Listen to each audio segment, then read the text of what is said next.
ازيك يا حبيب اخوك؟ عامل ايه وايه اخبارك والدنيا ماشيه معاك ازاي؟ لو بتشوف الحلقه دي دلوقتي فاحنا غالبا في رمضان، في كل سنه وانت طيب يا حبيب اخوك. واظن يعني انك لسه مخلص حلقه رامز الجديده والبرنامج الجديد، فتعالى اقول لك هو ازاي رامز جلال غير شكل المقالب في مصر وليه اساسا رامز لسه مكمل.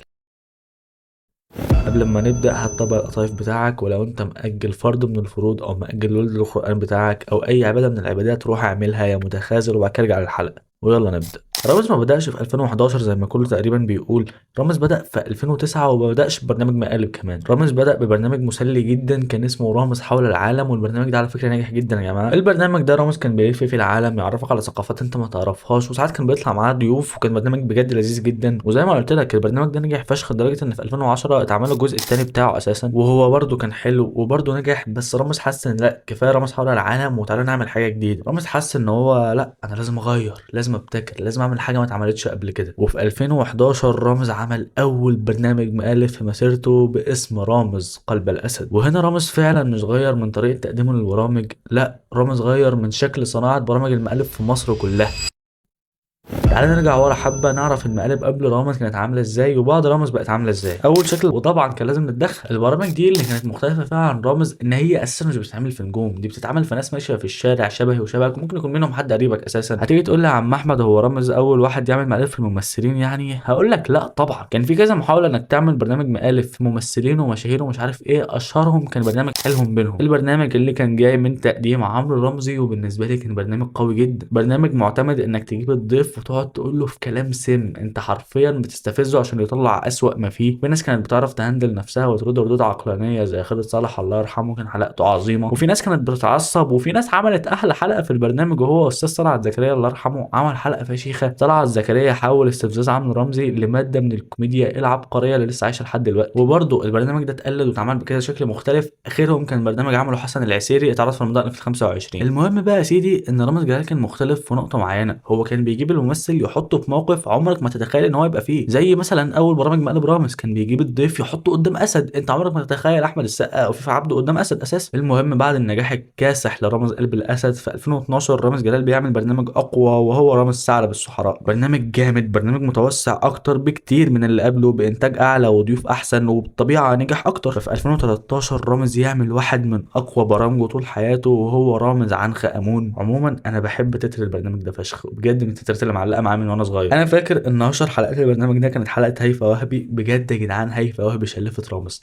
قالت شتايم انا كطفل كنت اول مره اسمعها ساعتها. مش موضوعنا شتايم هيفاء وهبي، تعالى نتكلم في 2014 لما رامز بيعمل صفقه انتقال حر. كل برامج رامز اللي فاتت من اول رامز حول العالم كانت بتتعرض على قناه الحياه، لكن في 2014 رامز بينتقل فجاه من قناه الحياه لقناه ام بي سي، وكان اول برنامج يعمله رامز في الحقبه الجديده بتاعته كان رامز قرش البحر. برضه يا جماعه كان برنامج مختلف، وفكره السفينه اللي على شكل قرش دي كانت روشه فشخ في 2014. انا فاكر الحلقه بتاعت رامز مع الاعلامي شريف عامر وهو جايب المجسم ده كانت عظيمه يا جماعه، انا بحب الحلقه دي. وانا بقى بتفرج زمان قاعد منبهر، انت جايب البتاع دي منين؟ انت مجنون يا عم ولا إيه؟ انت هتموتنا في مره يا رامز والله. وكالعاده رامز بيكمل في سلسله مقالبه. في 2015 عمل رامز واكل الجو. هنا رامز برضه عمل حاجه جديده جدا وقتها، وهي فكره الماسكات اللي بتغير شكل الممثل تماما. ده بجد يا جماعه كان مبهر، فكره انك تحط الماسك ده على وش رامز ويطلع شبه سيد رجب، دي كانت حاجه فشيخه يعني. انا برضه فاكر ان اشهر حلقات البرنامج ده كانت الحلقه بتاعت محمد رمضان. محمد رمضان كان لسه طالع بقى وفريش ومش عارف ايه ده رامز جلال شلوت.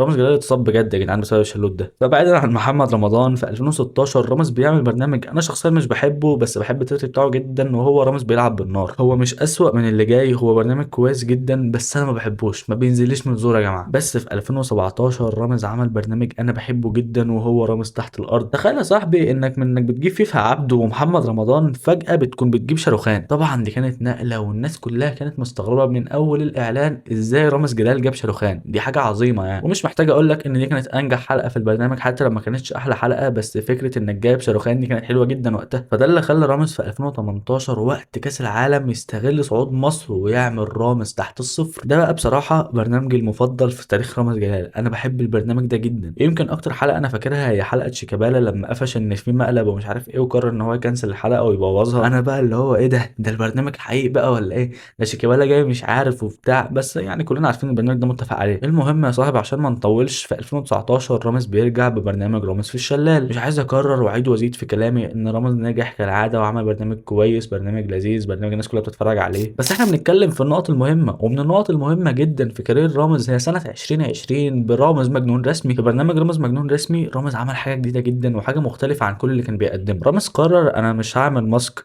ولا هطلع لابس غوريلا ولا مش عارف هعمل ايه، انا هطلع بوشي من اول المقلب لاخره بعذب الضيف. وبصراحه هو كسر الدنيا يا جماعه، البرنامج نجح جدا والناس حبته، والناس حبت فكره ان رامز قدام الضيف. تخيل رامز قدام الضيف طول الحلقه والضيف مش عارف يعمل له حاجه، هو في كرسي عمال يتشقلب دلوقتي. فرامز بيستغل النجاح ده باسوأ شكل ممكن، وفي 2021 بيعمل رامز عقله طار. والله يا جدعان ولا كان في فكره ولا كان في ضحك، وقعد يحلف في فكره ايه ياض الجاكيت اللي انت لابسه ده، انت جاي فرح خالتك ولا ايه؟ وحش قوي وحش قوي والله. رامز قال بقى لا يا جدعان انا مش هقع، انا ما ينفعش اقع. ففي 2022 راح جاب فان دام، عملوا مع بعض برنامج باسم رامز موفي ستار. بس بصراحه يا ريته ما جاب فان دام وفرهاده وطيران ومش عارف ايه. والله البرنامج ده ادق وصف ليه ان هو دخان كتير كفته قليل. قعد يتروج له ان رامز اللي بيقدم معاه البرنامج فان دام، بس يعني برنامج عبيط جدا يعني وفشل بالنسبه لي. وبعدها في 2023 رامز بيعمل اسوأ برامجه على الاطلاق، رامز نيفر اند. جدعان قسما بالله برنامج بشع، انا مش بحبه خالص وبرنامج فاشل جدا يعني. وكمان كان في مشكله في البرنامج ده واللي قبله، ان كان عندهم منافسين بجد قادرين ياخدوا منهم الجو. يعني في رامز موفي ستار 2022 كان قدامه الكبير 6 بيتعرض في نفس التوقيت، دي كانت عوده الكبير يا جماعه. او رامز نيفر اند اللي كان بيتعرض في 2023 كان قدامه جعفر العمده، واحد من انجح المسلسلات في تاريخ مصر، عايزينه ينجح ازاي؟ ففي 2024 الساحه بتفضل رامز، مفيش حد بيعرض على الفطار غيره، عامل برنامج كويس بيحاول يرجع، وهو كان برنامج رامز جاب من الاخر. بالنسبه لي رامز جاب من الاخر هو احسن الوحشين، وفكره ان كان في ضيفين قدام بعض كانت كويسه جدا بالنسبه لي. ورامز زي ما قلت لك هو ما كانش قدامه عدو قوي او حد ياخد منه المشاهدات، فكان متفرد جدا وقتها والبرنامج كان ترند. وفي 2025 عمل رامز ايلون مصر، بصراحه برضو ما عنديش كلام كتير عليه، بس الفكره انك هنا رجع لك واحد منافس قوي جدا وقادر ياخد منك المشاهدات، وهو محمد رمضان بمدفع رمضان. صراحه يا جدعان محمد رمضان ما كانش سايب لرامز نفس، محمد رمضان كان ناجح جدا السنه اللي فاتت ومش عارف ليه ما عملش جزء تاني يعني. واخيرا في 2026 هنشوف رامز ليفل الوحش. وانا حاليا بسجل قبل رمضان تقريبا بثلاث اربع ايام يعني، فلو انت شفتها اكتب رايك تحت في الكومنتات، وهل هو حلو واستاهل ان انا اشوفه ولا ما اضيعش فيه وقتي. طالما انت في الكومنتات يعني ما تنساش تعمل لايك للحلقه وتعمل لي سبسكرايب عشان عايزين نعلى ونعلى بعض يا اخويا. وتعالى نوصل لاخر نقطه في الحلقه، وهي ازاي رامز جلال اتقلد.